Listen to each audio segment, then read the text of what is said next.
Thank you so much for watching Landumc Goes There. Please subscribe and hit the like button and the bell notification button. Scarface is a 1983 American epic crime drama film that was directed by Brian De Palma and written by Oliver Stone. It's loosely based on the 1930 novel of the same name and served as a loosely made remake of the 1932 film. It tells the story of a Cuban refugee named Tony, played by Al Pacino, who arrives penniless in Miami during the Mariel boat lift and goes on to become a powerful drug lord. De Palma dedicated his version of Scarface to the memories of Howard Hawks and Ben Hecht, the writers of the original film. Al Pacino became interested in the project after seeing the 1932 version of the film. Filming took place from November of 1982 to May of 1983 in Los Angeles and in Miami. Initially, critical reception was pretty negative about it because of its excessive violence, profanity, and graphic drug use. Some Cuban expatriates that were in Miami objected to the film's portrayal of Cubans as criminals and drug traffickers. In the years that followed, some of the critics have reappraised it, considering it one of the greatest gangster films ever made. It slid into the category of being a cult classic. Due to the film's language and violence and the substance abuse in it, the Motion Picture Association initially gave it an X rating. Because of this X rating, the studio knew that it would severely limit ticket sales, so the director re-edited the film 4 times to try to change the board's decision. However, even after all these edits, the board still felt that the film was just too violent. The director eventually gave up on this and refused to cut the movie any further.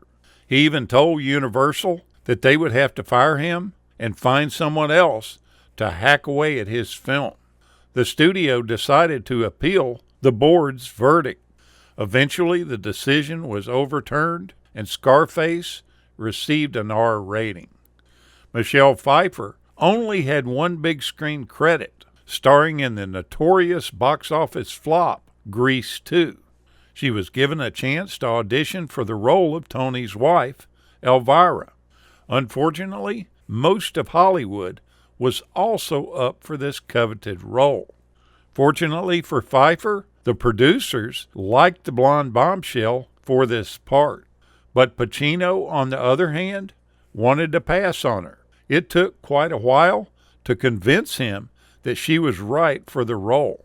He was concerned that she just wasn't experienced enough and that she just didn't have the right look.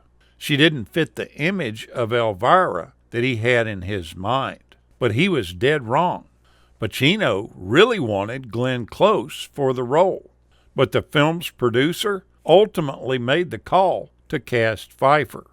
Her portrayal of this character launched her career, and she became one of the most marketable stars of the 1980s. Al Pacino and co-star Stephen Bauer, who played Manny, rehearsed a lot for the several weeks before filming began. During one session, Pacino seriously hurt his hand with a machine gun. This injury would keep him out of rehearsal for about 2 weeks. After he had fired off about 30 rounds from the gun, he accidentally grabbed the barrel, and his hand stuck to it. Pacino could have looked to all sorts of obvious choices for inspiration for his ruthless gangster character. There's his co-star Marlon Brando from The Godfather. That would be one. He could have also turned to Paul Mooney from the original Scarface, or even Edward G. Robinson from Little Caesar. But instead, he looked to Meryl Streep's work in one of the saddest movies in film history. He was inspired by her work in Sophie's Choice. He thought that the way she involved herself in playing someone who is from another country and another world was particularly well done, committed, and courageous. Although there's been a long myth that Pacino actually snorted real cocaine on camera. But in truth, that fake cocaine used in the film was supposedly powdered milk. But we really don't know exactly what they used. That was just another rumor. He said that for years after that, he had trouble with his nose, and he wasn't sure what happened, but something changed.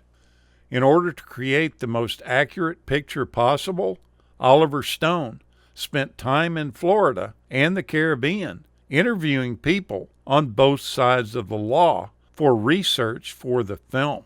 He states that it got pretty hairy at some points.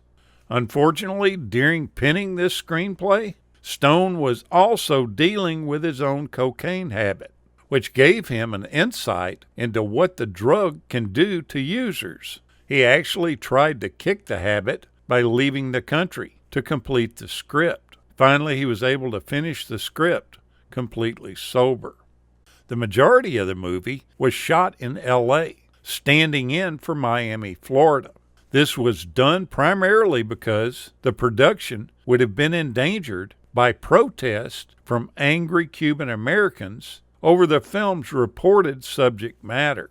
Streets and buildings used for the filming were redressed by the art department to give it the feel of Miami. Now, Tammy Leppert, who played the blonde girl in the blue bikini during the chainsaw sequence, disappeared on July 6, 1983, under very suspicious circumstances, and she's never been heard from again.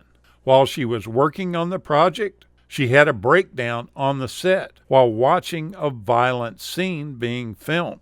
After being taken to her trailer, she expressed to a family friend her fears about alleged money laundering and people supposedly wanting to kill her. She quit the film shortly after. She vanished slightly over 5 months before the movie was released to theaters in the United States. Her disappearance was featured on an episode of Unsolved Mysteries from Season 5, Episode 1.